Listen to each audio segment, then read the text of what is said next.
Billionaire hid his black wife from his family until her final act at his deathbed shocked them all. The elevator doors opened to the penthouse, and I stepped into a room full of people who wanted my husband dead. They didn't know I existed. They didn't know that the man dying 3 rooms away had whispered my name in his sleep for 7 years. They didn't know that his last coherent words, spoken to me alone in the sterile silence of his private medical suite, were, "Don't let them erase us." I clutched the leather folder against my chest, the one containing our marriage certificate, dated 7 years, 2 months, and 16 days ago. My hands trembled. Not from fear. From rage held on a leash so tight it burned. "Who the hell are you?" The voice came from a woman draped in Chanel and cruelty. Blonde. 50s. Eyes like chips of Arctic ice. She stood near the marble fireplace with a champagne flute in hand, as if this were a cocktail party and not a death watch. I recognized her instantly. Vivian Vale. Adrian's mother. The woman who once told her son that certain peoples didn't belong in families like ours. She was talking about me. She just didn't know it yet. "I asked you a question." Vivian's voice could have cut glass. "Security should have stopped you at the lobby. This floor is family only." I met her gaze and didn't blink. "I'm Mara Ellington," I said quietly. "And I'm exactly where I belong." The room went still. 8 people. All of them Vales or their lawyers. All of them circling Adrian's fortune like sharks who'd smelled blood in the water. His brother, Nicholas Vale, turned from the window. Tall. Sharp-suited. The kind of handsome that came with a trust fund and a sociopatha's smile. "Ellington?" He tilted his head. "As in the Ellington Foundation? The charity work in East Africa?" "Yes." His eyes traveled over me, my natural hair pulled into a low bun, my simple black dress, my bare ring finger. Adrian had begged me not to wear the ring in public. "Not yet," he'd said. "Not until I can protect you from them." Now there was no more time for protection. Nicholas smirked. "Let me guess. You're here to present some last-minute donation request? Hoping to tug at a dying man's heartstrings for a check?" He glanced at his mother. "These people always know when to strike." These people. I'd heard that phrase before. Whispered in country clubs. Delivered with practiced smiles at galas where I was the only black face in the room. Adrian used to squeeze my hand under the table when he heard it, his jaw tight with suppressed fury. But Adrian wasn't here to squeeze my hand anymore. "I'm not here for money," I said. "Then what?" Vivian stepped closer, her heels clicking like a countdown. "Adrian is unconscious. He's been unconscious for 2 days. Whatever relationship you think you had with my son. I'm his wife." The words landed like a grenade. Silence. Then Vivian laughed. It was the kind of laugh that could peel paint off walls. "Excuse me." I opened the leather folder with steady hands and pulled out the certificate. Walked forward. Placed it on the glass coffee table between us. "We were married 7 years ago," I said. "Legally. Privately. By choice." Nicholas snatched up the document. His eye scanned it. Once. Twice. His face went from smug to white. "This is fake," he said flatly. "It has to be." "It's not." "Adrian would never," Vivian's voice cracked. She grabbed the certificate from Nicholas, her perfectly manicured nails nearly tearing the paper.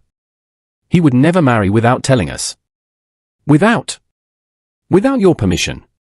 I finished softly. Her eye snapped to mine, and for the first time, I saw fear beneath the fury. Because she knew. Deep down, she knew her son was capable of exactly this. "You're a liar," Vivian hissed. "A con artist. You found out he was dying and fabricated this fantasy, to get your hands on his estate." "I don't want his estate." "Everyone wants his estate." Nicholas slammed his hand on the table. "Adrian Vale is worth $14 billion. You expect us to believe you married him and want nothing?" "I expect nothing from you," I said. "I came here to say goodbye to my husband. That's all." Goodbye. Vivian's laugh was bitter. You want us to believe you loved him? Where were you for the last 2 months while he was wasting away? Where were you when he collapsed at the office? When he was airlifted here? I was exactly where he asked me to be. My voice didn't waver. Waiting for him to feel safe enough to tell you the truth. Safe? Nicholas scoffed. From what? From this. I gestured at the room. At them. From people who would see him dead before they'd see him happy. The accusation hung in the air like smoke. Vivian's face twisted. Get out. Get out of this house before I have you arrested for trespassing and fraud. You can't. A new voice entered the conversation. Everyone turned. A man in his 60s stood in the doorway. Steel grey hair. Expensive suit. Carrying a briefcase that probably cost more than most people's cars. I recognized him too. Howard Stratton. Adrian's personal attorney. Howard, Vivian said sharply. Remove this woman. Immediately. But Howard's eyes were on me. Sad. Knowing. I can't do that, Vivian, he said quietly. Because she's telling the truth. The room exploded. Nicholas started shouting. Vivian demanded explanations. 2 other relatives I didn't recognize began arguing over the legality. Lawyers huddled. Phones came out. But I heard none of it.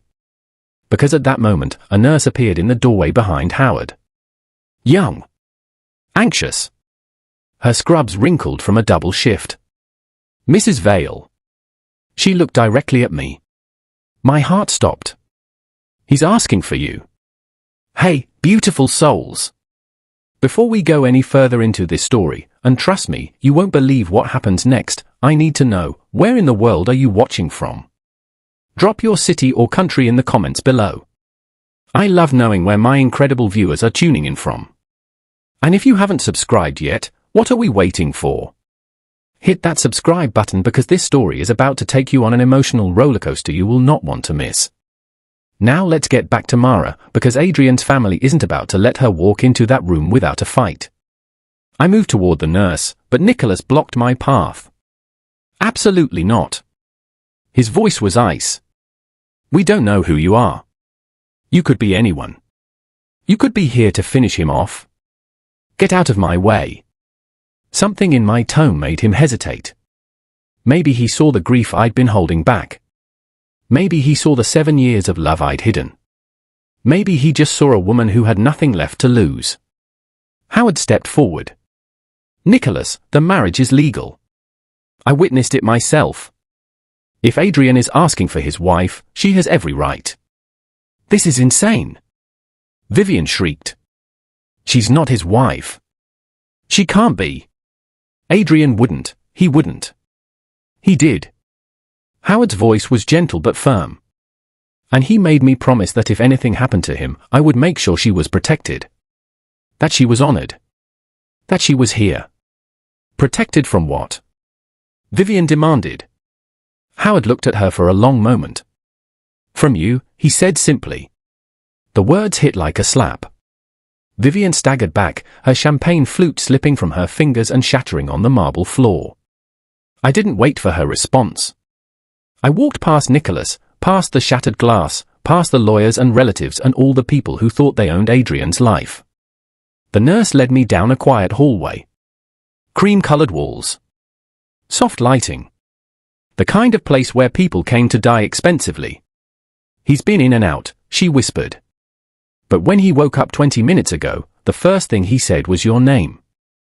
Mara. Over and over. My throat tightened. She stopped at a door. Pushed it open. Take all the time you need, she said softly. I stepped inside. The room was dim. Monitors beeped. And foot drip hung beside the bed. And there, beneath white sheets, was the man I loved. Adrian Vale. He looked so small. So fragile. The brilliant, powerful man who'd once held me on a rooftop in Nairobi and promised me forever now looked like he was made of paper. His eyes opened. Barely. Mara, he whispered. I crossed the room and took his hand. It was cold. Too cold. I'm here, I said, tears streaming down my face. I'm right here, baby. I'm not going anywhere. They know. They know. A ghost of a smile touched his lips. Good. I'm sorry. I'm sorry I waited so long. Don't. Don't apologize. Not now. I was afraid, he rasped. Afraid they'd hurt you. Destroy you. The way they destroy everything beautiful. They can't touch me, Adrian. They can't touch us. His grip tightened, weak, but desperate. The letter, he said. In the safe. You have to give it to them. After. His eyes met mine. And I saw the truth in them. He was saying goodbye. No. I shook my head. No, Adrian, don't. I love you, he whispered. I loved you the moment you told me I wasn't broken. Do you remember? Of course I remembered. 7 years ago. A medical clinic in Kenya. I was there running a vaccination program. He was there running from a suicide attempt his family had covered up as exhaustion. We were both strangers in a foreign place. Both lost. And somehow, we found each other. I remember everything, I said through sobs. Then remember this. His voice was fading. You're the only thing I ever did right. Adrian. The letter. Promise me. I promise. He exhaled. Long, slow. The monitor screamed. And the man I loved, my husband, my heart, my secret, slipped away. They say you don't really know someone until you've seen them grieve. I learned that truth in the 72 hours after Adrian died. The Vale family didn't grieve. They strategized. While I sat in that hospital room holding Adrian's cooling hand, while I whispered prayers and apologies and love confessions to a body that could no longer hear me, they were 3 floors down in a conference room dividing his empire like looters in a burning building. I didn't leave his side for 6 hours. The nurses were kind. They brought me water I didn't drink and tissues I used until they ran out. They dimmed the lights. They gave me privacy. They treated me like what I was, a widow. The Vales treated me like a thief. When I finally emerged, eyes swollen, legs unsteady, Vivian was waiting in the hallway with 2 security guards and a restraining order. You're not welcome at the funeral, she said. No preamble. No pretense of civility. I stared at her. You can't be serious. Deadly serious. She thrust papers at me. This prohibits you from coming within 500 feet of any Vale family event, property, or gathering. That includes the funeral. The wake. The estate. He was my husband. So you claim. Her voice was venom. But until that's proven in court, and it will be challenged, you're nothing but a stranger with a piece of paper. Howard appeared beside me, breathless. Vivian, this is cruel even for you. Stay out of this, Howard. You've already compromised yourself enough by participating in whatever con my son was running. It wasn't a con, I said quietly. It was love. Love. She laughed bitterly. You want to talk about love? I gave birth to that boy. I raised him. I built him into the man he became. And you think 7 years of playing house in some hidden apartment gives you the right to? I gave him peace. My voice cut through her rant like a blade. I gave him a place where he didn't have to perform. Where he didn't have to be the perfect heir or the obedient son or the profitable investment. I gave him a home where he could breathe. Where he could be. I stepped closer. What did you give him, Vivian? Besides expectations he could never meet and conditional love he spent his whole life trying to earn. Her hand flew. The slap echoed through the hallway. My cheek burned. But I didn't move. Didn't flinch. You don't get to rewrite history, Vivian hissed. You don't get to make yourself the hero of his story just because you showed up at the end. I didn't show up at the end, I said softly. I was there for 7 years. Every birthday he spent away from you. Every holiday he claimed he was traveling. Every charity gala he attended alone. I touched my burning cheek. He was with me. Something flickered in her eyes. Doubt. Or maybe recognition. But before she could respond, Nicholas appeared. "Mother," he said. "The lawyers need you downstairs. They found something in Adrian's will." Vivian's gaze didn't leave mine.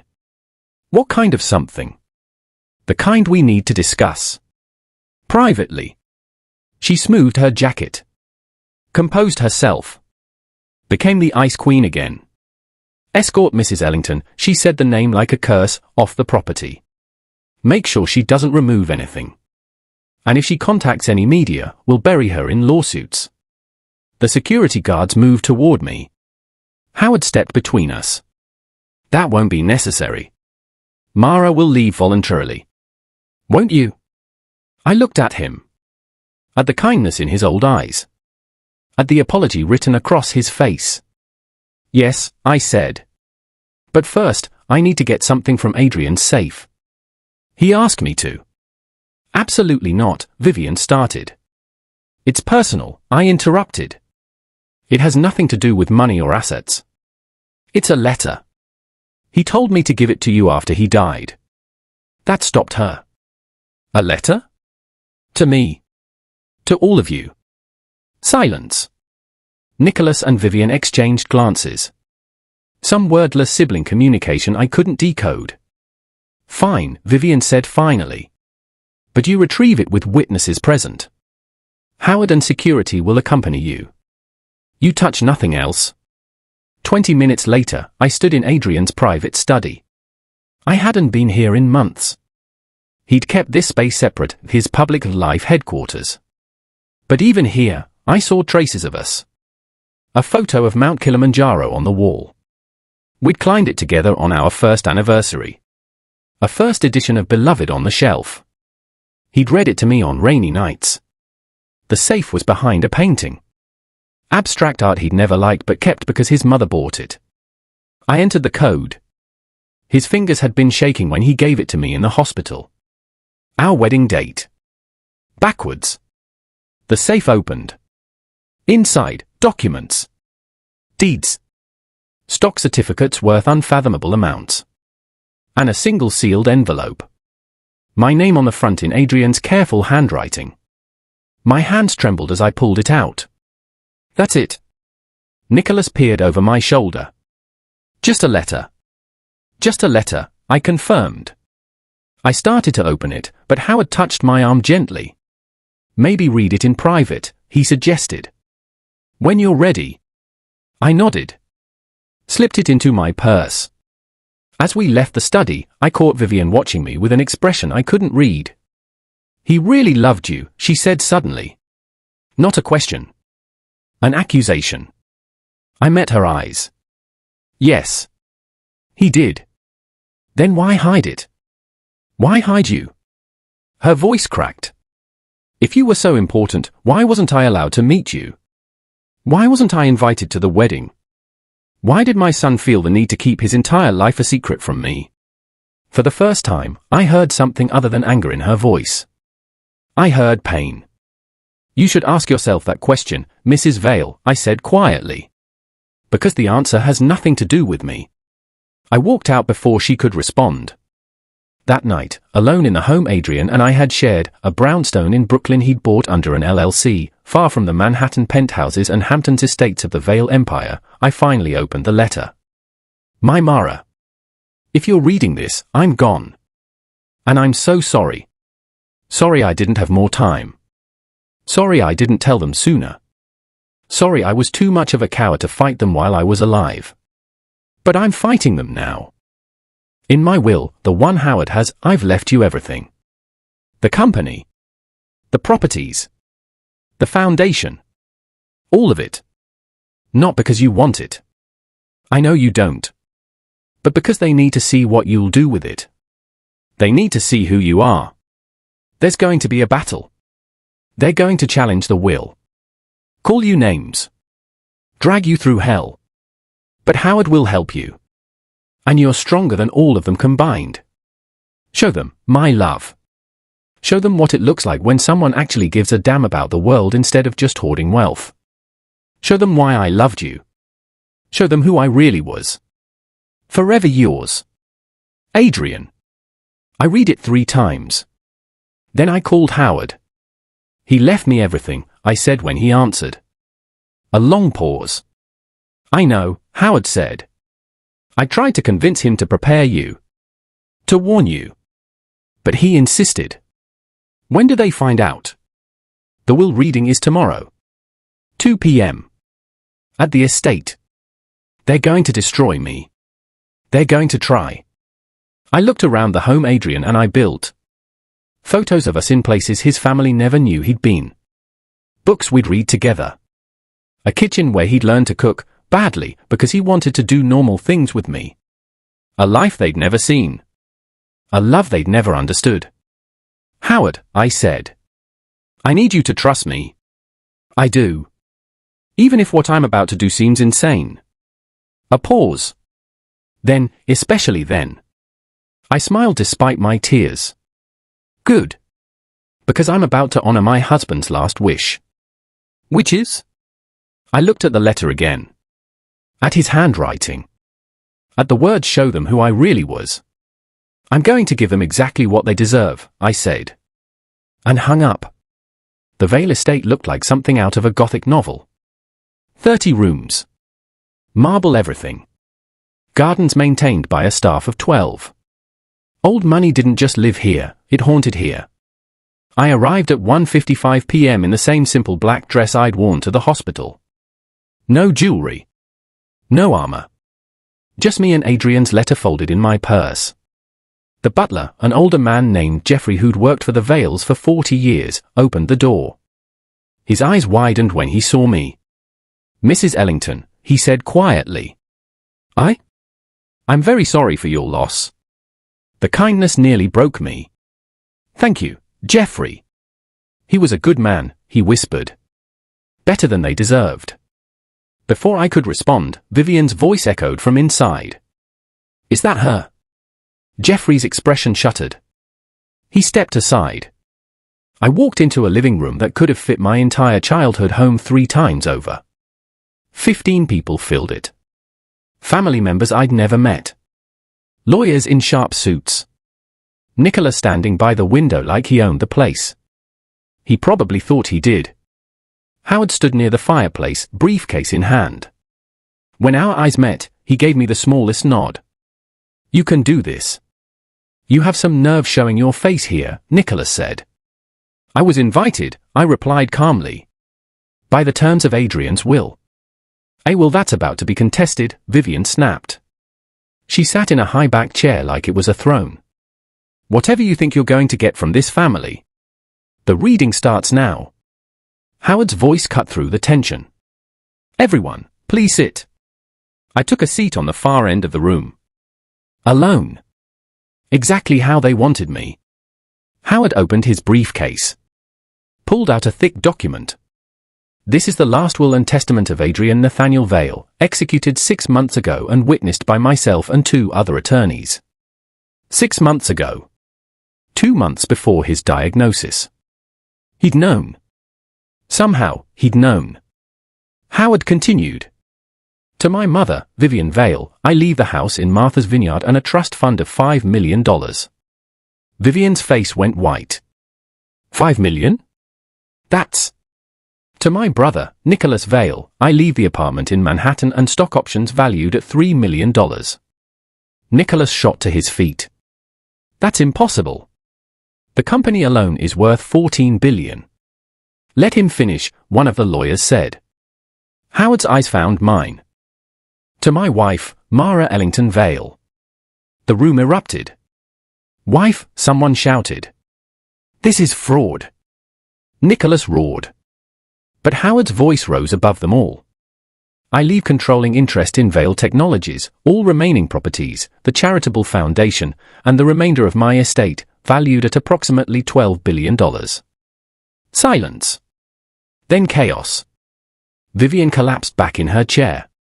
Nicholas started screaming about lawyers and contests and legal battles. Relatives I didn't know began shouting questions. But I just sat there, staring at Howard. $12 billion. Adrian had given me $12 billion. There's more, Howard said. Everyone froze. He pulled out another envelope. Adrian left specific instructions to be read aloud in the event anyone contested the will. Don't you dare, Vivian started. But Howard was already opening it. He cleared his throat and began to read. To my family, if you're hearing this, it means you're already planning to fight. To tear down the woman I loved because you can't stand that I chose her over your approval. So let me be clear. Mara Ellington is my wife. Legally. Fully. She has been for 7 years. I hid her from you not because I was ashamed of her, but because I was ashamed of you. Ashamed of the racism you pretend doesn't exist while you clutch your pearls at country clubs that don't allow certain people. Ashamed of the cruelty you dress up as standards and tradition. Ashamed that I was too weak to stand up to you while I was alive. But I'm standing up now.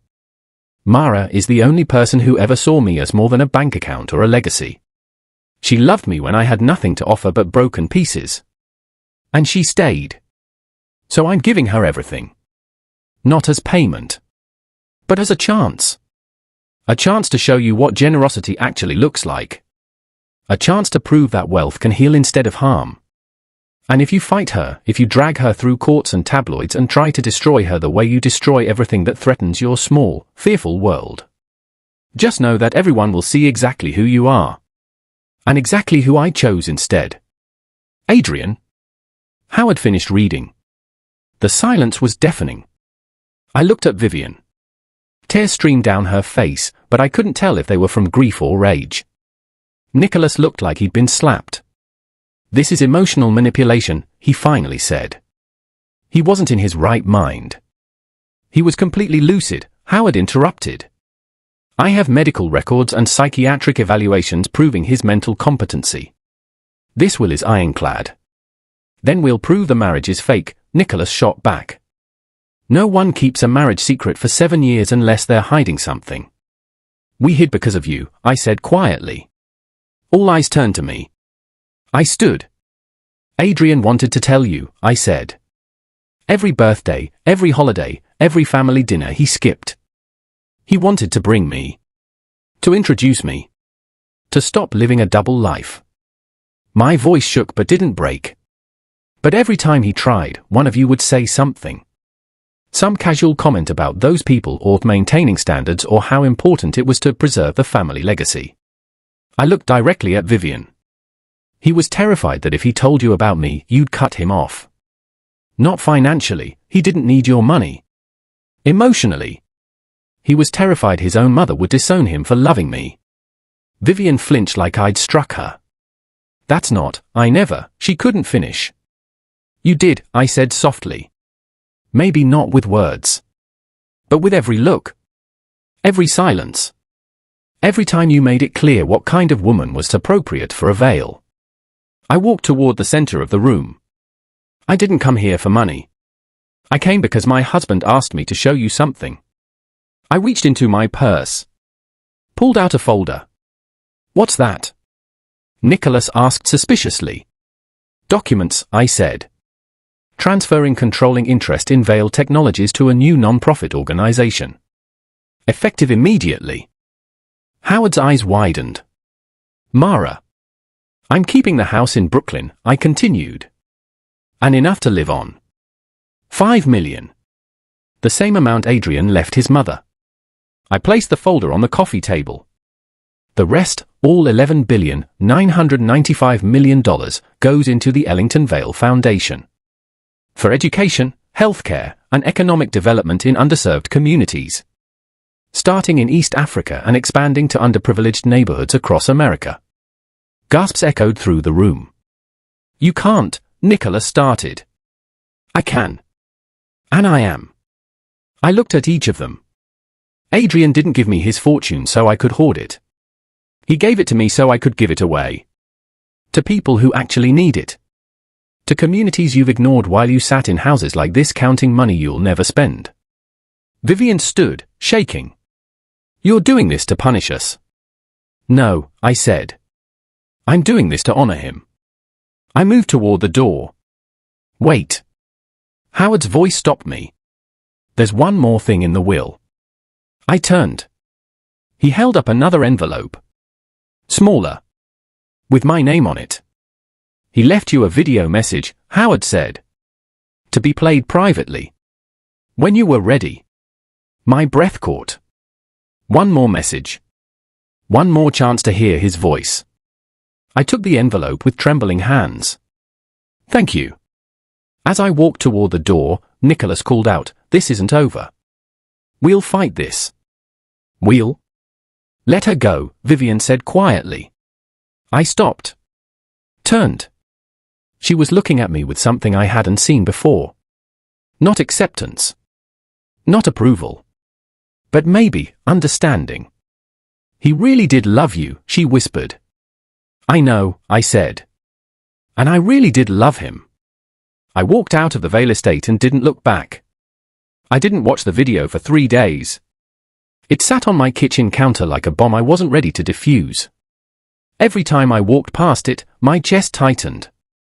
Every time I thought about pressing play, I couldn't breathe. Because once I watched it, that would be it. No more messages. No more words. No more Adrian. On the 4th day, Howard called. The family's filing an emergency injunction, he said. They're claiming you coerced Adrian while he was ill. They want to freeze all assets until a full investigation. I wasn't surprised. How long do we have? The hearing is in 2 weeks. But Mara. He paused. There's something else. The media found out. My blood went cold. Found out what? Everything. The secret marriage. The will. Your plan to donate the fortune. His voice was grim. It's everywhere. CNN. Forbes. The Times. Someone leaked it. Nicholas, I said immediately. Probably. He's smart enough to know that public pressure might force you to compromise. I looked at the video envelope. At Adrian's handwriting. I'm not compromising, I said. They're going to come after you. Your past. Your credibility. They'll dig up everything. Let them dig. I was surprised by how calm I sounded. I have nothing to hide. Everyone has something to hide, Mara. He was wrong. Adrian and I had hidden our love. But everything else? My work. My foundation. My life before him? That was all documented. All real. All mine. I'll be ready, I said. Thank you, Howard. After we hung up, I finally picked up the envelope. Slid the USB drive into my laptop. Pressed play. Adrian's face filled the screen. He looked healthier here. This was months ago. Before the illness ravaged him. His eyes were bright. That smile I fell in love with played at his lips. Hi, baby. I started crying immediately. If you're watching this, I'm gone. And you're probably sitting in our kitchen trying not to fall apart. He knew me so well. First, I need you to know something. This wasn't your fault. The cancer, the timing, all of it, none of that was because of anything you did or didn't do. It was just bad luck. And I don't believe in much, but I believe we were good luck. The best luck I ever had. He leaned closer to the camera. Second, I know what you're thinking. You're thinking about giving the money away. All of it. Because that's who you are, someone who can't hold on to anything without wondering who needs it more. I laughed through tears. He really knew me. And I'm telling you, do it. Give it all away. Burn it. Build something beautiful with it. I don't care. Because the money was never the point. His expression grew serious. The point was you. The point was showing my family that there's another way to live. That wealth doesn't have to be a wall between you and the rest of humanity. That love doesn't come with conditions. He paused. But Mara, they're going to fight you. And when they do, I need you to remember something. He held up a photograph. It was us. 7 years ago. In Kenya. Muddy from a day at the medical clinic. Exhausted. Laughing. This is who we were when nothing else mattered. No money. No legacy. No expectations. Just two broken people who decided to be broken together. He set down the photo. Don't let them take that from you. Don't let them rewrite our story into something ugly. We were beautiful, Mara.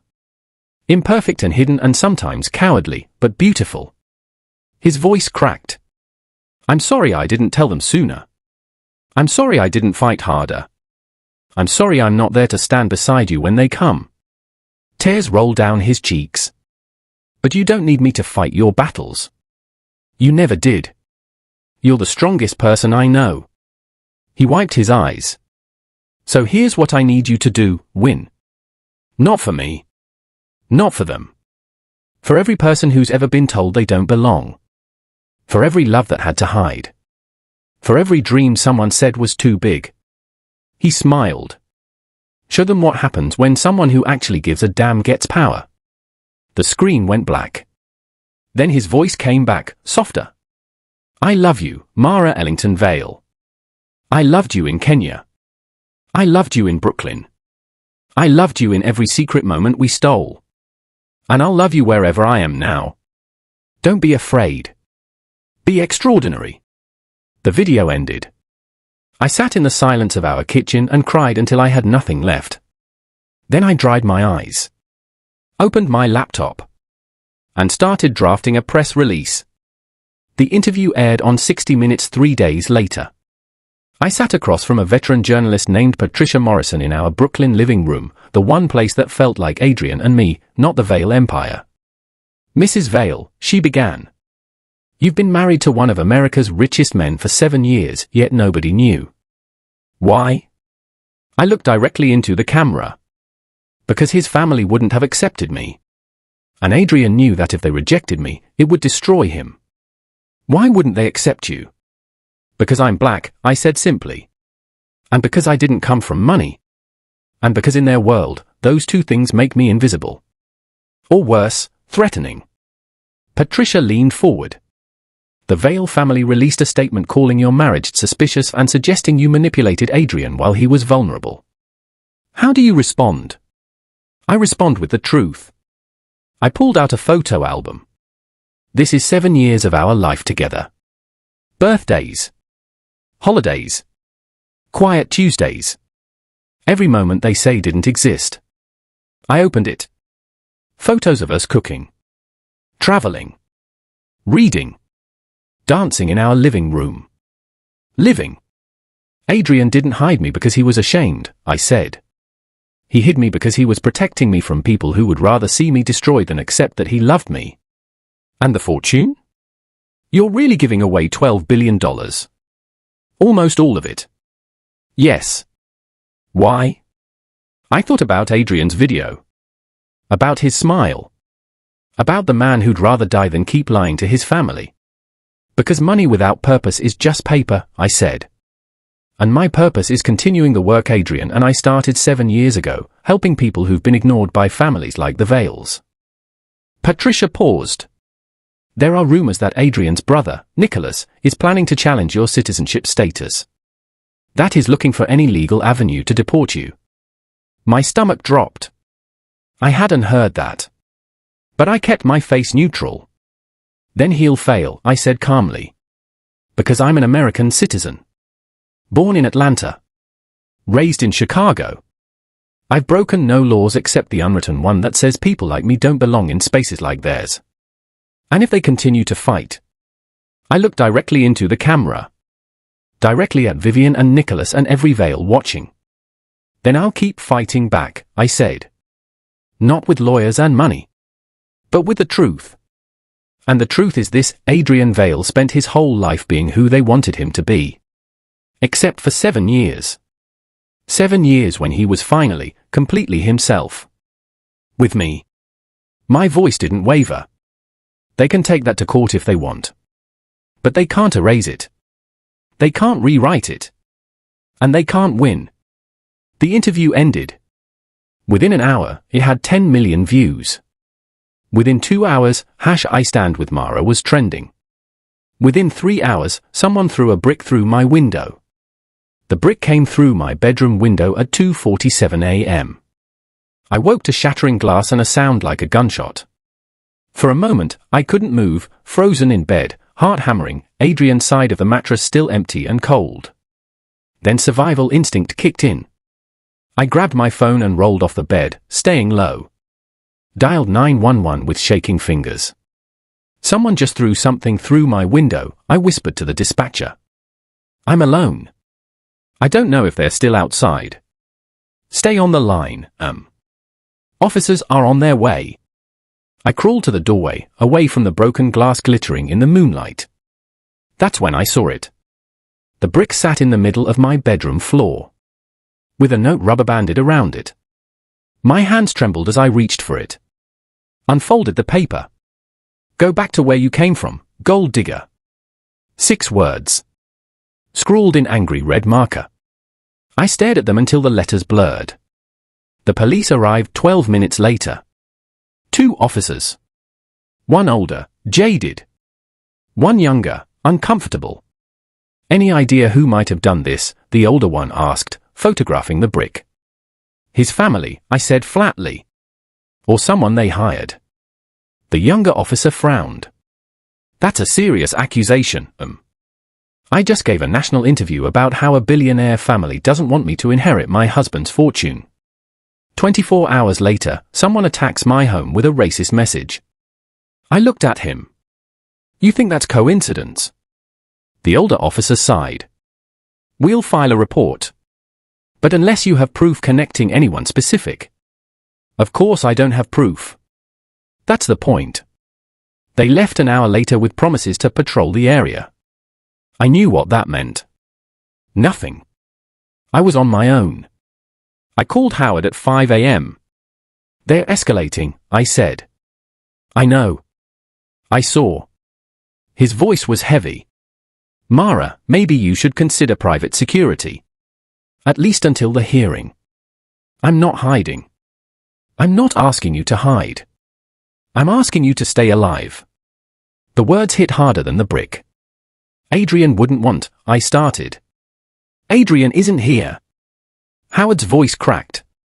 For the first time since I'd met him, the polished attorney facade fell away. I'm sorry. I'm sorry, but he's not here.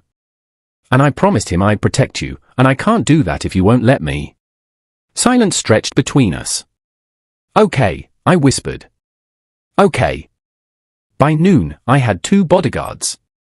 Former Secret Service. Professional. Invisible until you needed them. I hated it. But I needed it.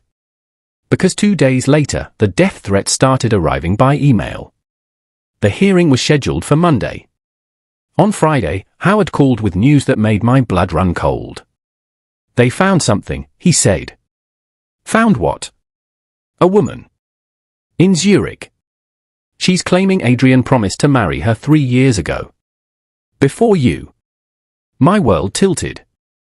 That's impossible. She has emails. Photos. She's saying Adrian broke off the engagement when he met you and that your marriage was an act of revenge or some kind of con to hurt his family. Adrian never mentioned. I know. But Mara, the emails are convincing. They're from his actual account. Time-stamped. Authenticated. I sat down hard on the couch. 3 years ago. Adrian and I had gone through a rough patch 3 years ago. He'd traveled more than usual. Been distant. We'd almost separated. But he came back. He chose me. He chose us. Who is she? I asked. Her name is Elena Bartok. Socialite. European old money. Exactly the kind of woman the Vales would approve of. Of course. And she's testifying at the hearing. Via video call from Switzerland. Monday morning. I closed my eyes. This is Nicholas. He found her. Paid her. Something. Maybe. But we need to be prepared for the possibility that Adrian lied to me. My voice was ice. That our entire marriage was built on secrets. I'm not saying that. Then what are you saying, Howard? A long pause. I'm saying we need to find out the truth before Monday, he said quietly. Because if there's something in Adrian's past that contradicts your story, the Vales will use it to destroy you. After we hung up, I sat in the silence of our home. Our photos on the walls. Our books on the shelves. Our life. Had any of it been real? I pulled out my laptop. Searched for Elena Bartok. She was beautiful. Blonde. Elegant. Everything I wasn't. Everything Vivian would have wanted for her son.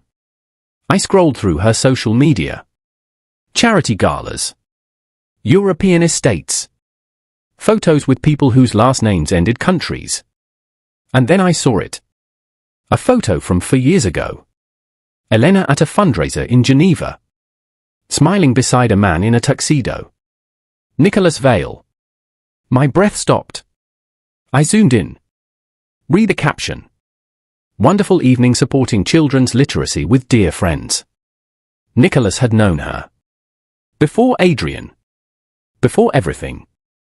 I grabbed my phone and called Howard back. Nicholas knew her, I said. Elena. He knew her before she ever met Adrian. How do you know?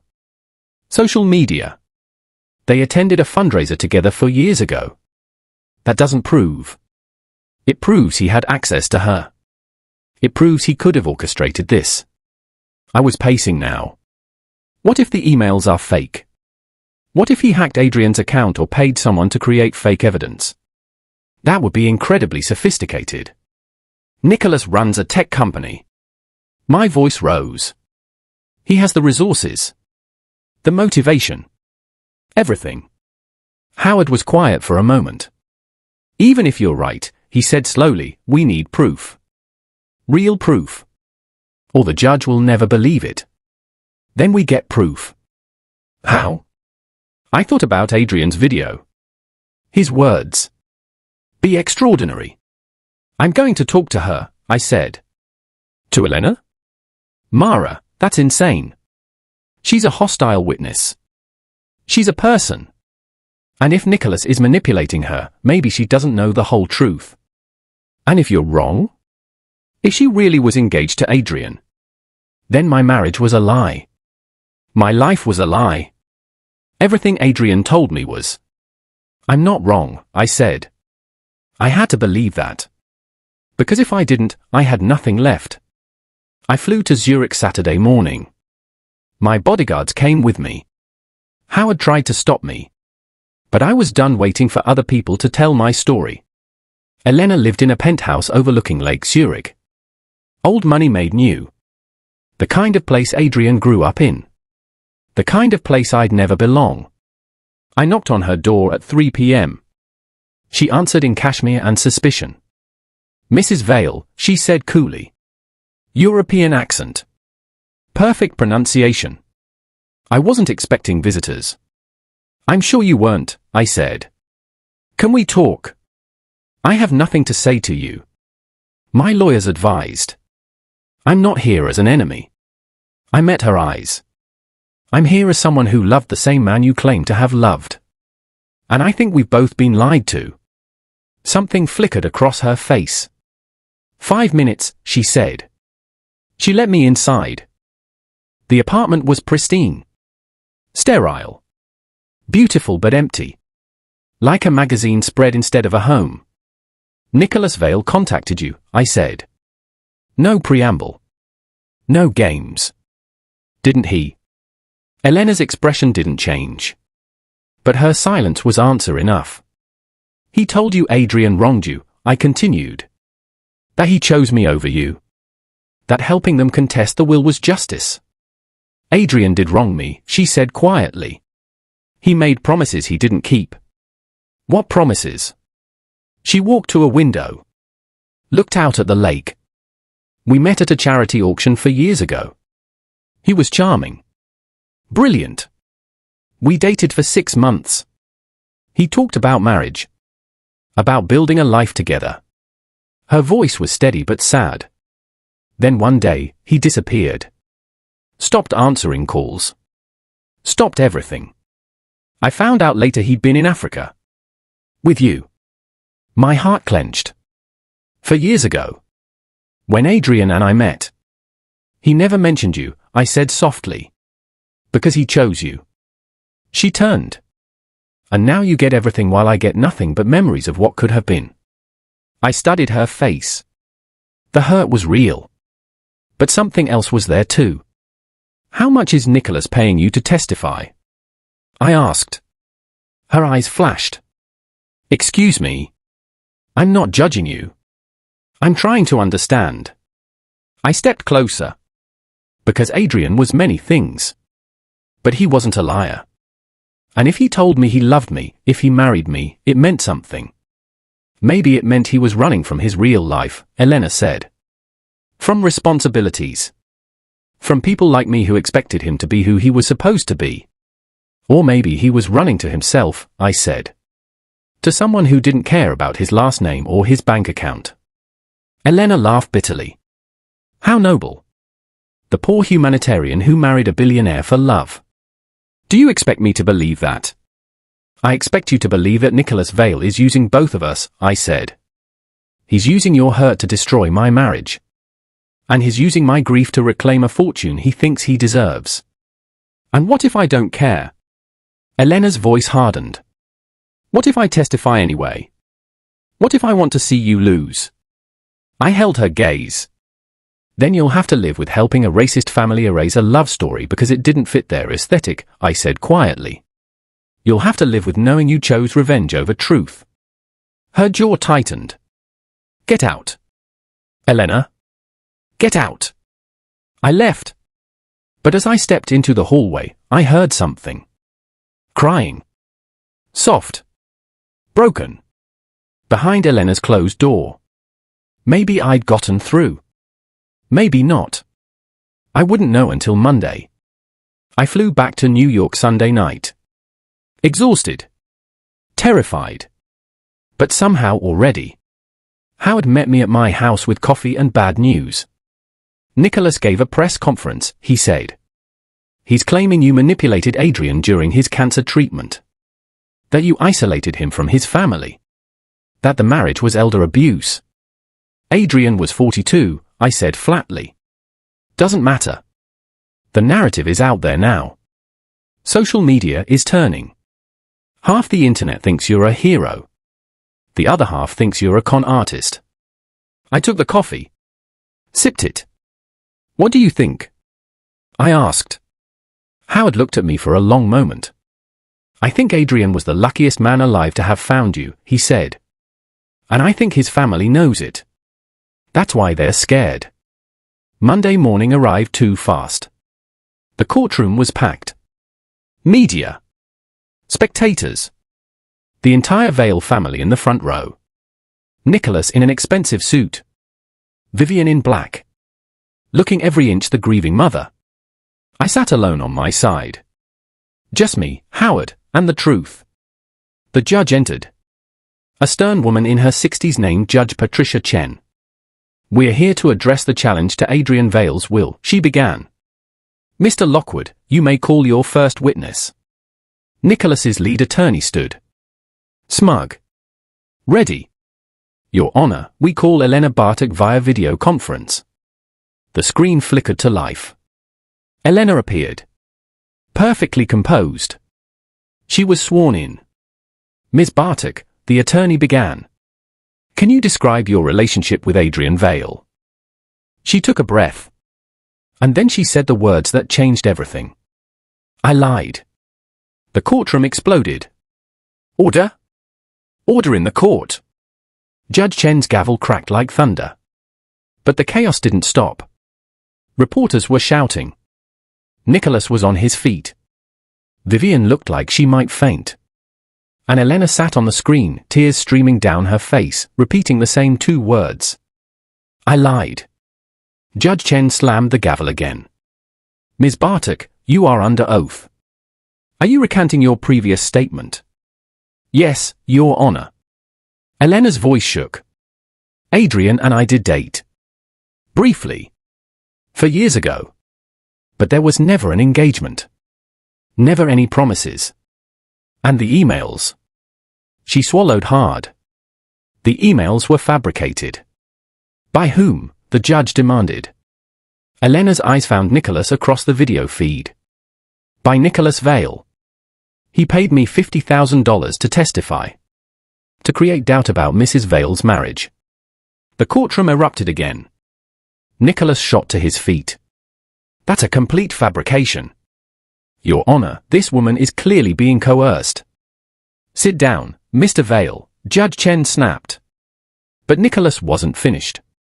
She's lying to protect that woman who manipulated my brother. Mr. Vale, sit down now or I will hold you in contempt. He Saturday. But the rage radiating from him was palpable. Judge Chen turned back to the screen. Ms. Bartok, do you have proof of this alleged payment? Yes, Your Honor. Elena held up her phone. Wire transfer. Dated 2 weeks ago. From a shell corporation traced back to Nicholas Vale's personal accounts. I've already sent the documentation to Mrs. Vale's attorney. Howard stood immediately. Your Honor, we've received Ms. Bartok's evidence. We're prepared to submit it to the court. Judge Chen's expression was stone. This is highly irregular. Mr. Lockwood. Nicholas's attorney looked like he'd swallowed glass. Your Honor, we need time to review these allegations. I'm sure you do. Judge Chen's voice was ice. This hearing is adjourned pending investigation into witness tampering and fraud. We'll reconvene in 2 weeks. And Mr. Vale. She looked directly at Nicholas. I strongly suggest you retain separate counsel. You may need it. The gavel fell. I sat frozen in my seat, unable to process what just happened. We'd won. Elena had told the truth. The Vale's case was falling apart. Howard touched my shoulder. Mara. We should go. Before the media? Too late. Reporters swarmed as we exited the courtroom. Cameras flashing. Questions shouted from every direction. Mrs. Vale. How does it feel to be vindicated?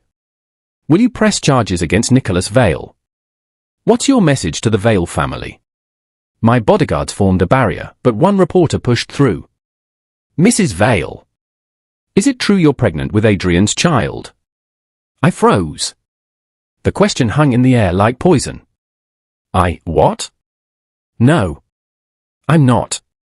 But it was too late. The damage was done. By the time I reached the car, the rumor was already trending. I made it home and collapsed on my couch. My phone wouldn't stop ringing. News outlets. Bloggers. People I hadn't spoken to in years suddenly wanting statements. I turned it off. Sat in silence. And finally let myself feel it. Relief. Anger. Grief. Everything I'd been holding back for weeks. Adrian should have been here for this. He should have seen Elena tell the truth. Should have seen his family's plan crumble. Instead, he was gone. And I was alone. The doorbell rang. I ignored it. It rang again. Insistent. Ms. Vale, it's Detective Morrison. NYPD. We need to speak with you. My blood went cold. I opened the door to find 2 detectives. One I recognized from the brick incident. One I didn't. Can we come in? Detective Morrison asked. What's this about? Nicholas Vale filed a criminal complaint this afternoon. He's claiming you and Elena Bartok conspired to commit perjury and extortion. I stared at him. You can't be serious. He has an affidavit from a digital forensics expert claiming the wire transfer evidence was fabricated. He's saying you paid Elena to recant her testimony. That's insane. She came forward on her own. We still need to investigate. The other detective stepped forward. We need to see your financial records. Bank statements. Any communication you've had with Ms. Bartok. I met her once. Yesterday. In Zurich.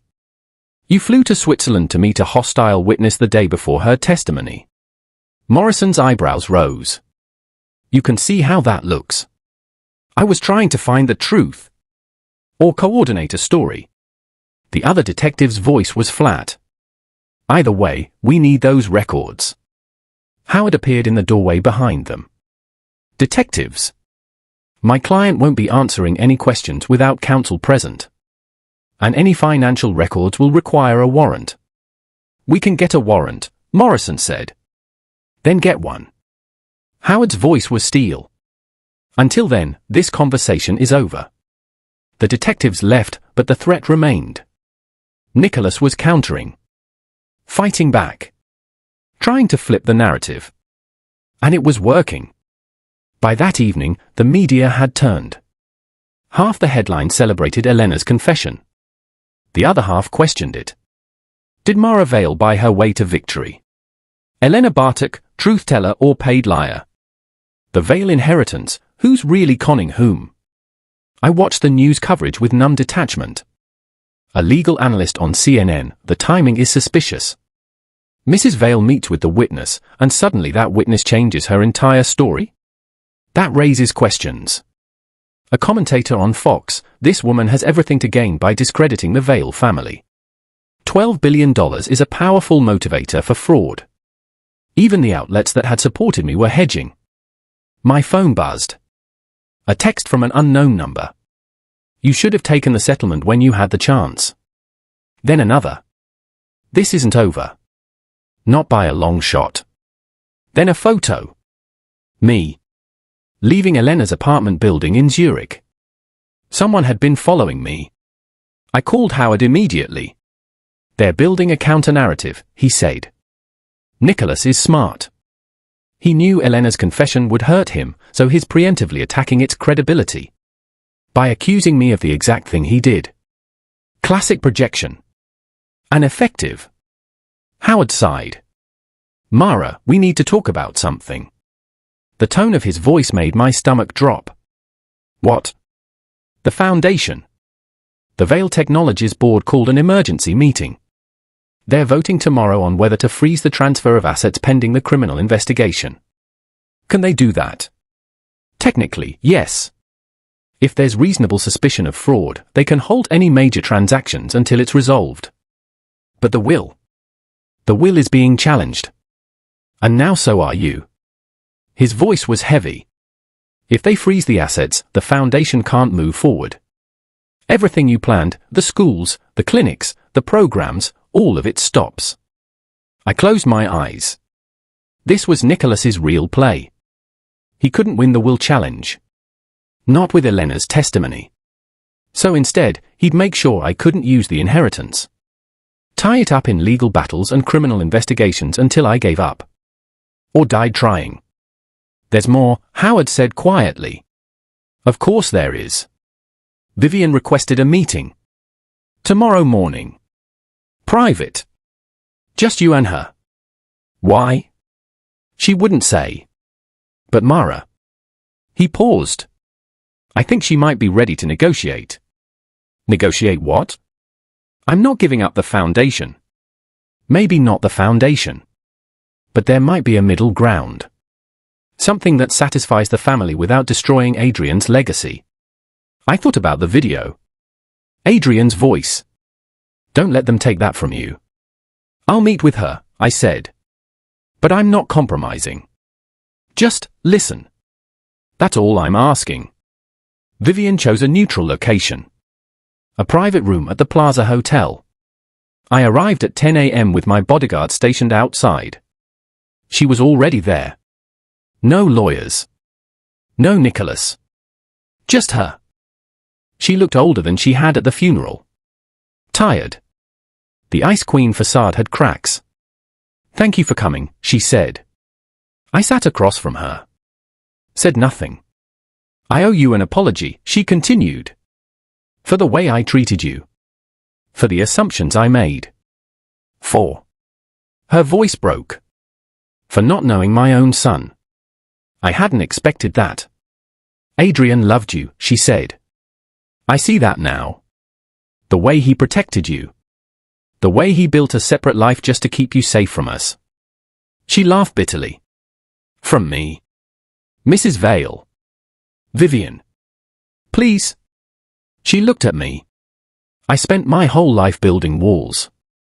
Making sure the right people stayed in and the wrong people stayed out. And all I did was push away the one person who mattered most. Tears slid down her cheeks. He was my son. My baby. And he couldn't even tell me he was married because he knew I'd disapprove.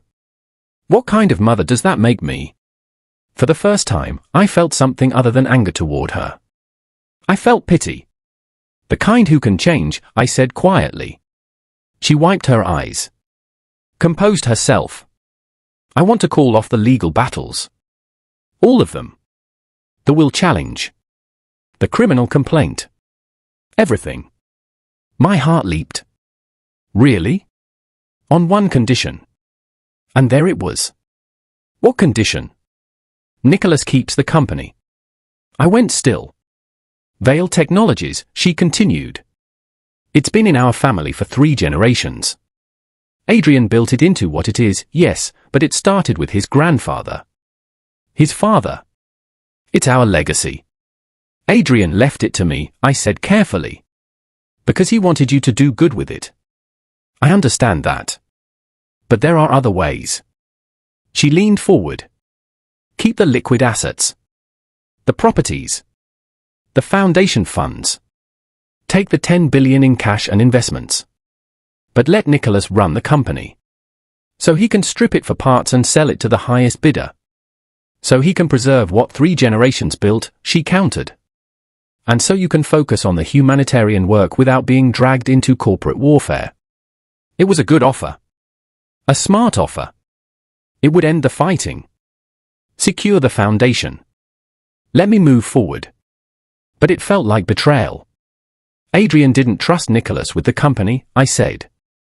That's why he left it to me. Adrian was angry at his family. Hurt. But he wasn't thinking clearly about business succession.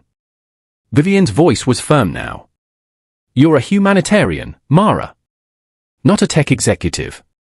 What are you going to do, run a billion-dollar company remotely while building schools in Africa? She wasn't wrong. But she wasn't right either. I need to think about it, I said. You have 24 hours. Vivian stood. After that, the offer expires. And Nicholas will come at you with everything he has. Money. Lawyers. Media. He'll destroy you piece by piece until there's nothing left. He can try. He'll succeed. Her voice was cold now. The Ice Queen returning. Because he has unlimited resources and you have a reputation built on one dead man's word. The cruelty of it took my breath away. I loved your son, I said quietly. I know. She moved toward the door. But love doesn't win wars. Money does. She left. I sat alone in the expensive room and felt everything crumbling. Maybe she was right. Maybe I couldn't win this. Maybe the smart move was to take the settlement, secure the foundation, and let the Vales keep their precious company.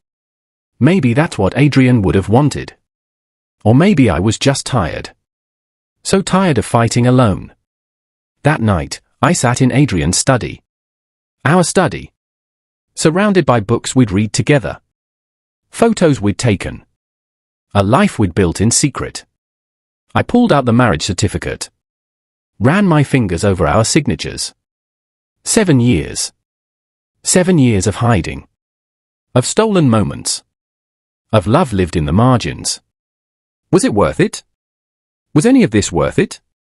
My phone buzzed. A text from Howard. The board voted. Assets are frozen pending investigation. I'm sorry, Mara. I stared at the message. Everything Adrian left me. Frozen. The foundation. Stopped. The future we'd planned. Gone. I walked to the window. Looked out at Brooklyn. At the neighborhood where we'd been happy. And I made a decision. Tomorrow, I'd call Vivian. Accept the settlement. Take the money and run. Let the Vales win. Because I couldn't do this anymore.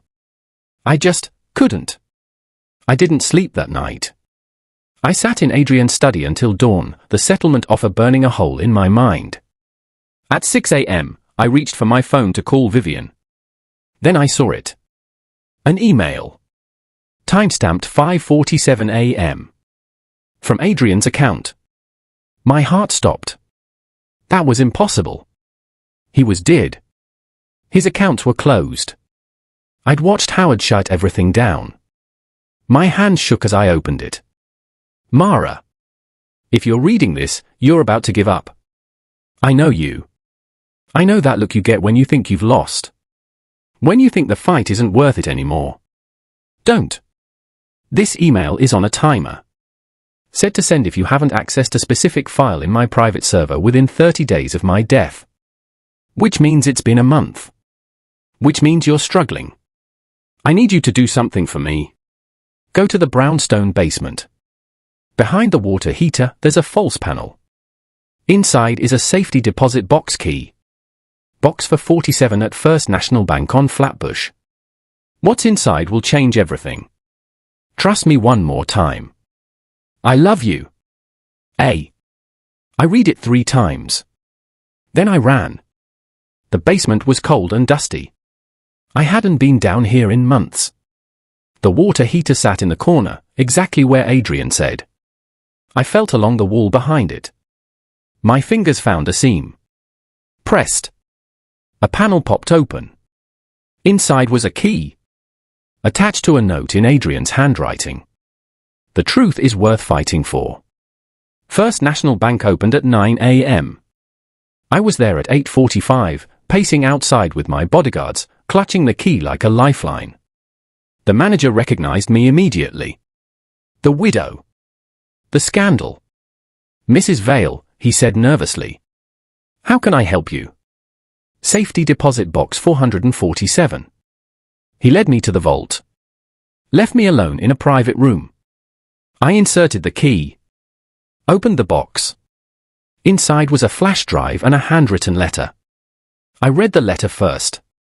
Mara. If you found this, they've come after you. Probably Nicholas. Maybe the whole family. And you're wondering if fighting is worth it. It is.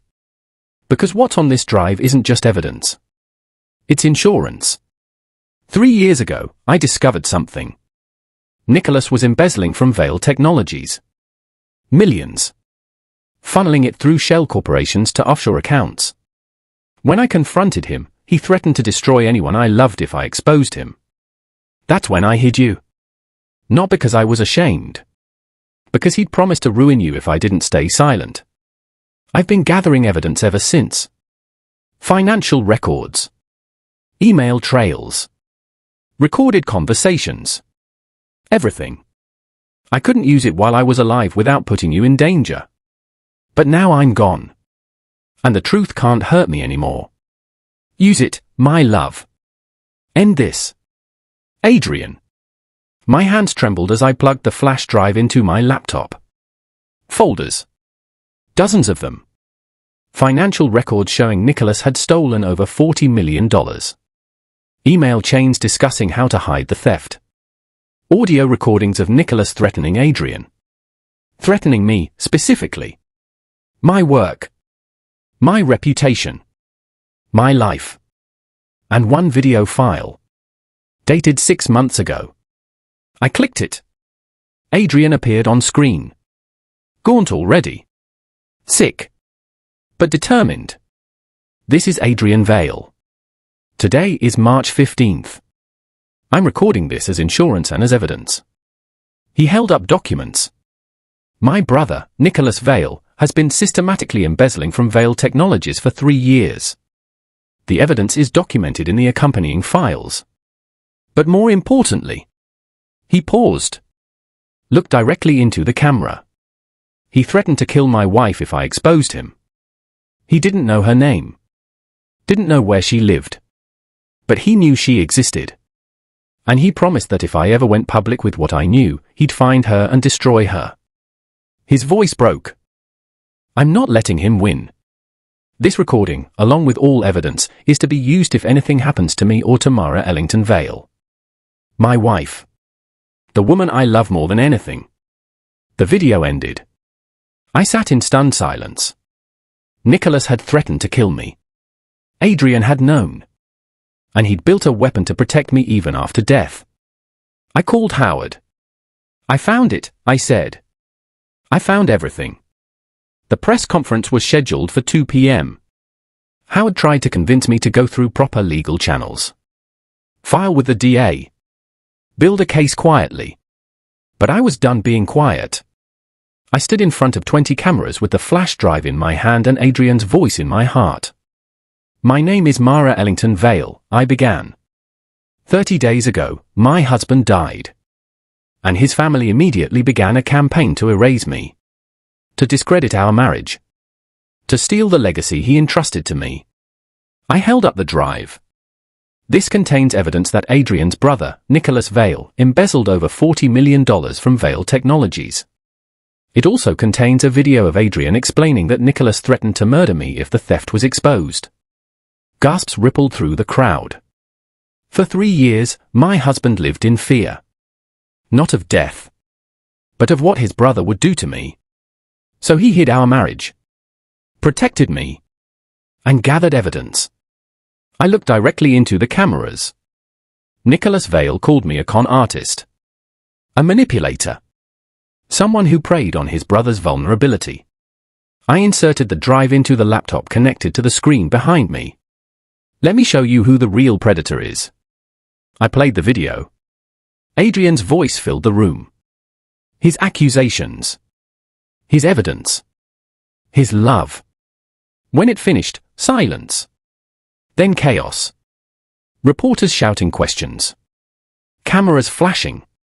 The story rewriting itself in real time.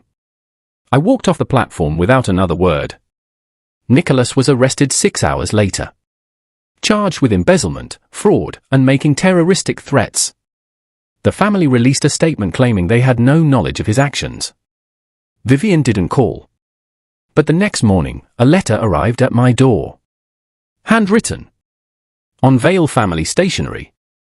Mara. You were right. About everything. I'm sorry. Vivian. Short. Simple. True. I folded it carefully and placed it in the box with Adrian's letters. Evidence that even ice queens could melt. The second court hearing was nothing like the first. This time, I walked in with my head high. Howard beside me. The truth on my side. The courtroom was packed again, but the energy had shifted.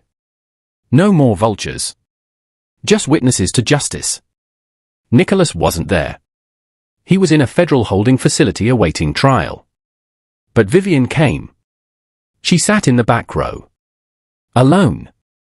Judge Chen entered, and we all stood. This court reconvenes to address the challenge to Adrian Vale's will, she began. However, in light of recent revelations and the arrest of Nicholas Vale, I understand that challenging party wishes to make a statement. The Vale family attorney stood. He looked tired. Defeated. Your Honor, the Vale family withdraws all challenges to the will. We acknowledge Mara Ellington Vale as Adrian Vale's lawful wife and rightful heir. The words I'd been fighting for. Finally. Judge Chen nodded. Mrs. Vale, do you accept this resolution? I stood. I do, Your Honor. But I'd like to make a statement first. Proceed. I turned to face the courtroom. To face Vivian. Adrian gave me his fortune not because I wanted it, but because he trusted me to use it the way he wished he'd been brave enough to use it himself. To help people. To build something meaningful. I pulled out a document. The Ellington Vale Foundation will move forward as planned. But I'm making one change to the original plan. Howard's head snapped toward me. We hadn't discussed this. I'm endowing a scholarship program specifically for students from families like the Vales. Wealthy families. Privileged families. Confused murmurs rippled through the room. But there's a requirement, I continued. Every recipient must spend 1 year doing humanitarian work in underserved communities before they can access their trust funds or family businesses. I looked directly at Vivian.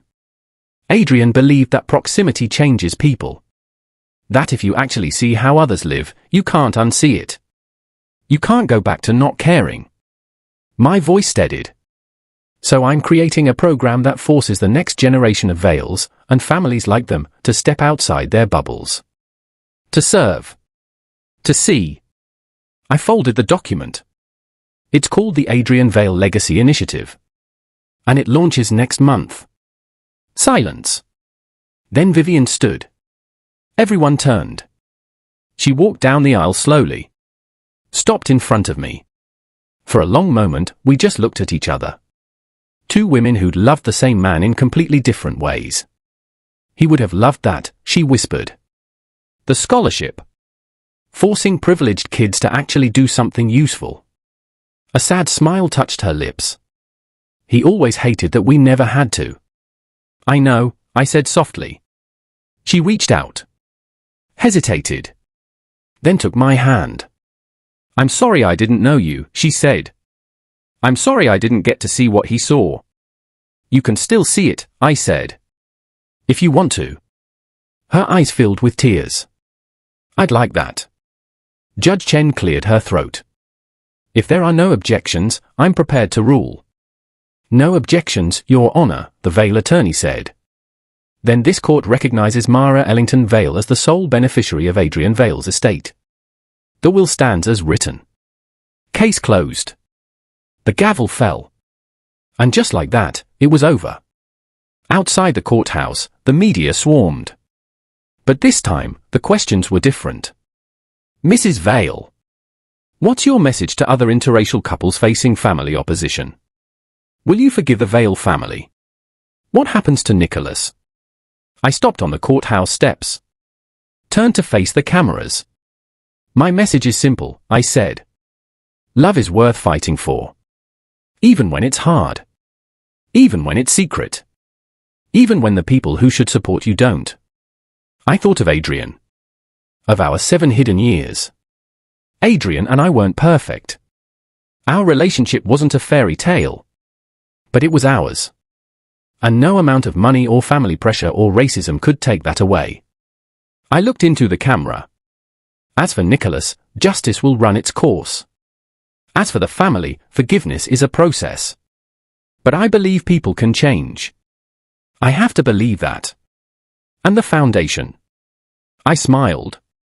A real smile. The first in weeks. The foundation starts work next month.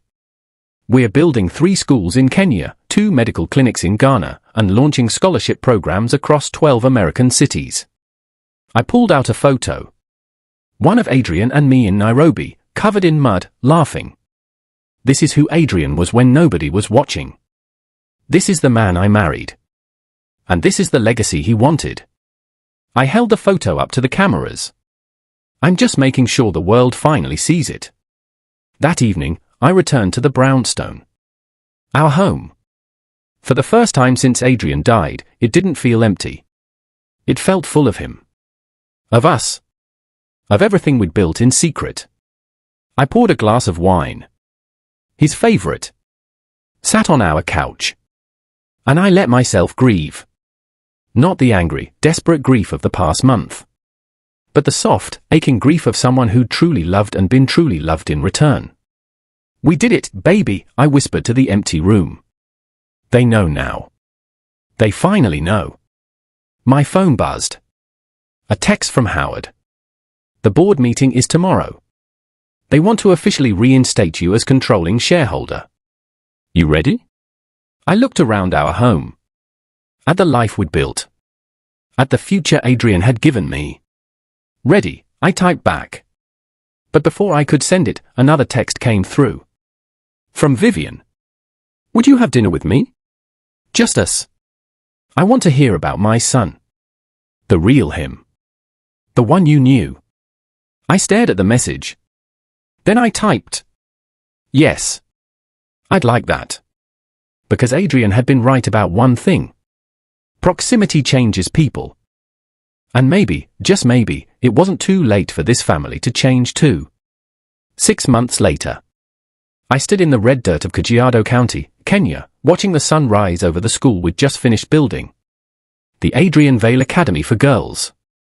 80 students enrolled. Local teachers hired. Solar panels on the roof. A library filled with books in Swahili and English. Everything Adrian and I had dreamed about during those late-night conversations in our Brooklyn kitchen. It's beautiful. I turned.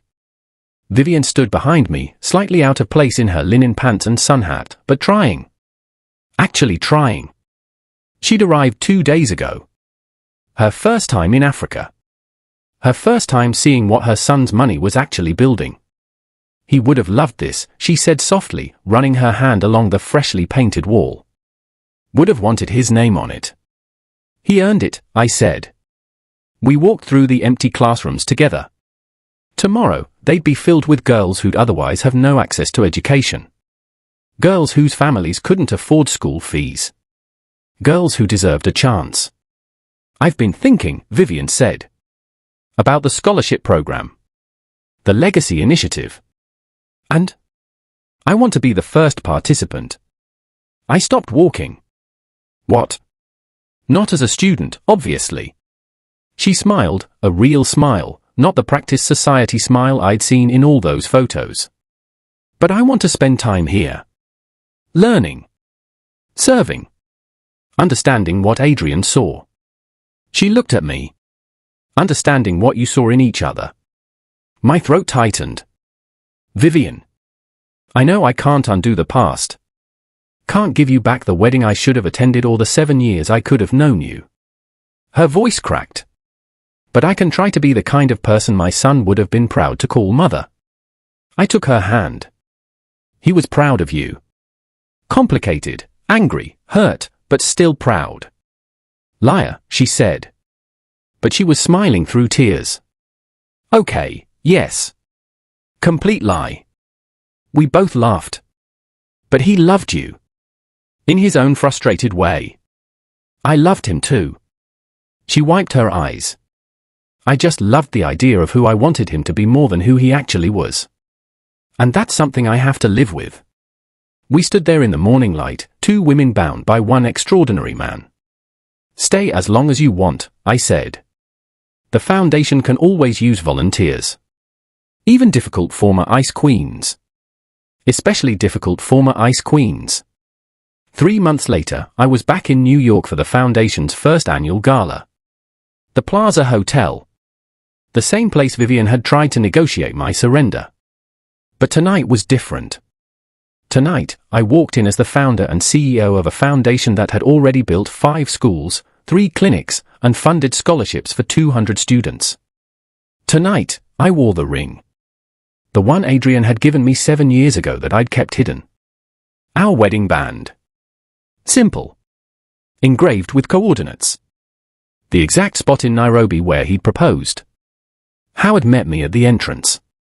Ready for this? As ready as I'll ever be.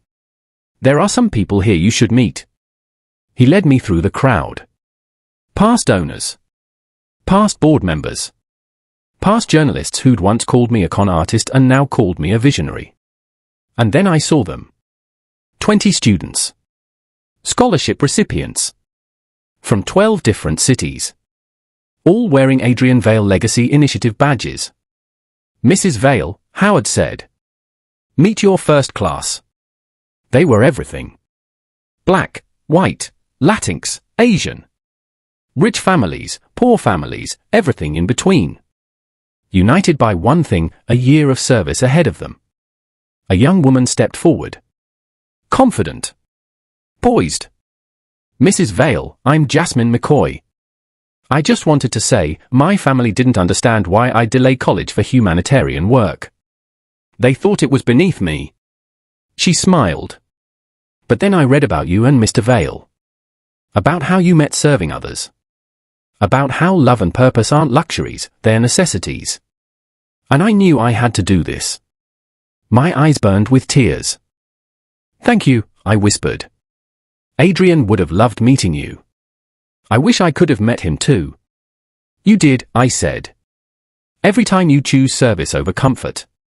Every time you see someone others overlook. That's him. That's his legacy. Later that night, after the speeches and the donations and the celebration, I slipped away. Found a quiet balcony overlooking Central Park. The city glittered below. Thousands of lives. Thousands of stories. Somewhere down there, people were falling in love in secret. Fighting families who didn't understand. Building lives in the margins. Just like we had. I pulled out my phone. Opened the voice memo app. Something I'd been doing every night since Adrian died. Recording messages I'd never send. "Hi, baby," I said softly. "It's me. 6 months, 12 days, and... God, I've lost count of the hours." I watched the park. The gala was beautiful. Vivian came. Can you believe it? Your mother. In a room full of people celebrating everything she once tried to destroy. And she gave a speech. About you. About us. I smiled through tears. She told everyone that she'd been wrong. That she'd let fear and prejudice blind her to the greatest love story she'd ever witnessed. She called us a love story, Adrian. Your mother. A laugh escaped. I know. I couldn't believe it either. The city sparkled. The foundation is everything you hoped it would be. The schools are full. The clinics are saving lives. And the scholarship program? It's changing people. Not just the kids. Their families too. I touched the ring on my finger. You were right. Proximity does change people. Vivian spent 3 months in Kenya. She's going back next week. Your mother. The woman who once told me I didn't belong in your world is now serving in mine. I wiped my eyes. I wish you could see it. I wish you could meet the students. See the schools. Watch your legacy unfold. The night was quiet except for distant traffic. But maybe you do see it. Wherever you are. Maybe you're watching and smiling that smile you'd get when you knew you were right about something. I looked up at the stars. I miss you. Every single day. Every single moment. But I'm not drowning anymore. I'm swimming. Building. Living. I took a breath. You gave me everything, Adrian. Not the money. Not the foundation. But the courage to be exactly who I am. Unapologetically. Completely. I smiled. So I'm going to keep being her. For both of us. I ended the recording. Added it to the hundreds of others I'd saved. A diary of grief and growth and gratitude. Mara. I turned. Howard stood in the doorway. There's someone here to see you. I followed him back inside. Standing near the dessert table was a young man. Early 20s. Nervous. Wearing a suit that didn't quite fit. Mrs. Vale, he said. I'm Daniel Dawson. I was Adrian's intern. 3 years ago. My heart skipped. I remember. He mentioned you. Daniel's eyes widened. He did. He said you were brilliant. That you reminded him of himself before the family beat all the idealism out of him. Daniel laughed shakily.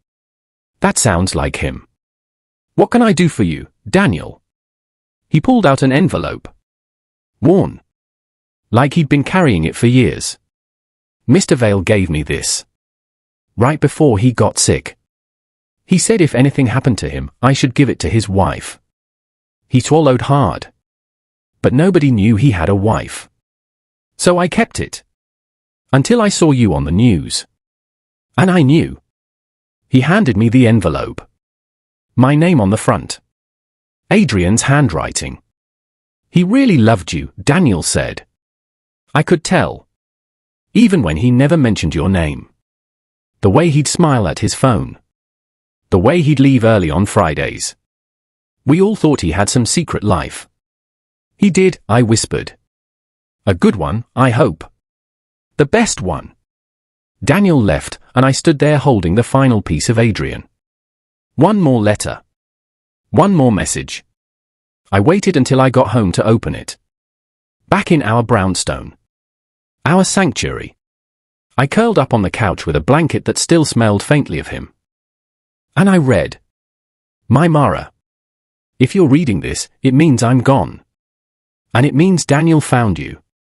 Good kid, that one. I knew he'd come through. I don't know what the future holds as I write this. Don't know if you'll fight my family or flee them. Don't know if the foundation will survive or if my legacy will be reduced to stock prices and hostile takeovers. But I know you. And I know that whatever happened, you faced it with more courage than I ever had. I'm sorry I wasn't braver while I was alive. Sorry I hid you like a secret instead of celebrating you like the miracle you are. But I'm not sorry I loved you. Not sorry I chose you. Not sorry I built a life in the margins rather than living a lie in the spotlight. You taught me that love isn't about grand gestures or public declarations. It's about showing up. Being present. Choosing someone every single day. And I chose you. Every day for 7 years. I'd choose you for 7,000 more if I could. But since I can't, I'm asking you to do something for me. Choose yourself. Build the life you deserve. Love again if you find someone worthy, though I doubt you will. I set the bar pretty high. That was a joke. You're allowed to laugh. You're allowed to be happy. Create beautiful things. Change the world. Show everyone what happens when someone with a good heart gets resources. And sometimes, on quiet nights, remember the man who loved you so much he rewrote his entire life around you. Remember that you were worth hiding for. Worth fighting for. Worth everything. I love you, Mara Ellington Vale. I loved you in Kenya. I loved you in Brooklyn. I loved you in every moment between. And I'll love you in whatever comes next. Forever yours. Adrian. P.S. There's one more thing in the brownstone. In our bedroom. Behind the photo of Kilimanjaro. One last gift. I ran upstairs. Pulled the photo off the wall with shaking hands. Behind it was a safe I'd never known existed. The combination lock had a sticky note. Our first kiss. Month and day. I entered the numbers. The safe opened. Inside was a small velvet box. I opened it. A necklace. A simple silver pendant. Engraved with coordinates. But not Nairobi. Brooklyn. Our brownstone. The place we'd built our real life. And tucked beneath it, a tiny folded note. Home was never a place. It was you. I stood in our bedroom, holding the necklace, crying and laughing and grieving and healing all at once. 7 years of hiding. 6 months of fighting. And finally, peace. Not the peace of forgetting. But the peace of honoring. Of carrying Adrian forward not as a burden but as a blessing. I put on the necklace. Looked at myself in the mirror. A widow. An heiress. A humanitarian. But mostly, simply, a woman who'd been loved. Completely. Imperfectly. Genuinely. And that love had changed everything. 1 year later. The Adrian Vale Academy for Girls graduated its first class. 80 students. All passing their exams. 15 earning full university scholarships. Vivian and I stood together at the ceremony, watching young women cross the stage toward futures that hadn't existed a year ago. He'd be proud, Vivian said. He'd be insufferable, I corrected. Telling everyone I told you so. She laughed. You're right. He absolutely would. After the ceremony, one of the graduates approached us. Her name was Amora. Top of her class. Planning to study medicine. Mrs. Vale, she said shyly. I wanted to thank you. Before this school, I was going to be married off. My father couldn't afford to keep me in school. She held up her diploma. Now I'm going to be a doctor. Because someone I never met believed girls like me deserve a chance. I pulled her into a hug. You always deserved the chance, I whispered. We just removed the barriers. As she walked away, Vivian turned to me. That's it, isn't it? She said. That's what he wanted. Not monuments or buildings with his name. Just chances. Just chances, I agreed. We stood together watching the celebration. Two women who'd started as enemies. United by love for the same complicated, brilliant, hidden man. Thank you, Vivian said suddenly. For what? For loving my son when I made it impossible to do it publicly. For fighting for him after he was gone. For showing me who he really was. She took my hand. And for not giving up on me. Your family, I said simply. Messy, complicated, formerly racist family. But family. She laughed through tears. I'll take it.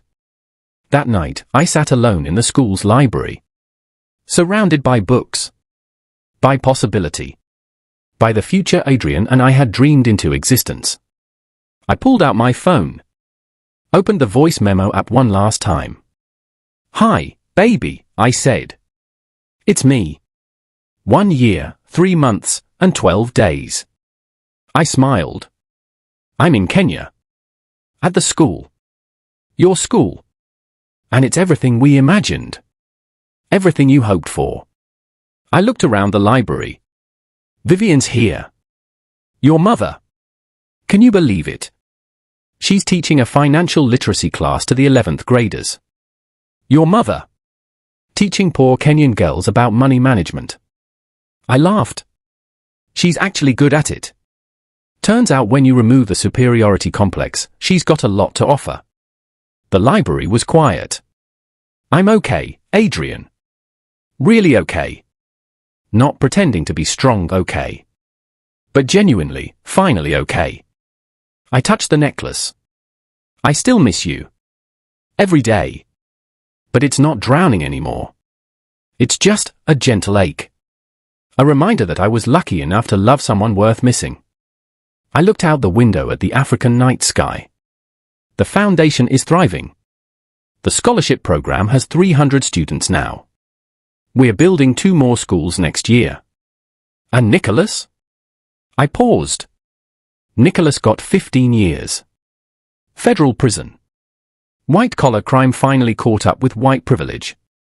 I smiled. You'd appreciate the irony. The stars were brilliant here.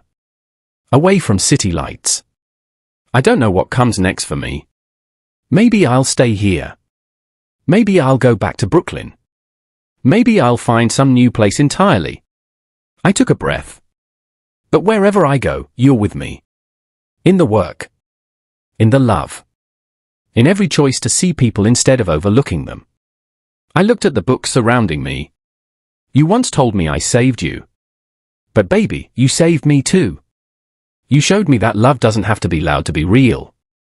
That sometimes the most powerful revolutions happen in quiet rooms with 2 people choosing each other against all odds. My voice steadied. So thank you. For 7 years of secret joy. For trusting me with your legacy. For loving me enough to hide me and then brave enough to reveal me. I stood. I'm going to close this chapter now. Not forget you. Never forget you. But stop holding on so tight that I can't reach for what's next. I smiled through tears. Because you didn't give me everything so I could spend the rest of my life looking backward. I walked to the window. You gave me everything so I could change the world. I ended the recording. Deleted the app. And whispered to the African night. Goodbye, my love. Thank you for the dance. The end. Hey, beautiful souls. If you made it this far, if you felt every moment of Mara and Adrian's journey, if you cried and hoped and believed in love that survives even death, then do me a favor. Leave a comment. Tell me what this story meant to you. Tell me about a love worth fighting for in your own life. Tell me you believe that changing the world starts with choosing love over fear. And subscribe. Because stories like this, stories about real love, real courage, real change, they matter. And I want to keep telling them to people like you who still believe in the power of both. Mara chose to honor Adrian by living fully. What will you choose? Until next time, keep fighting for love. Keep building beauty. Keep being extraordinary.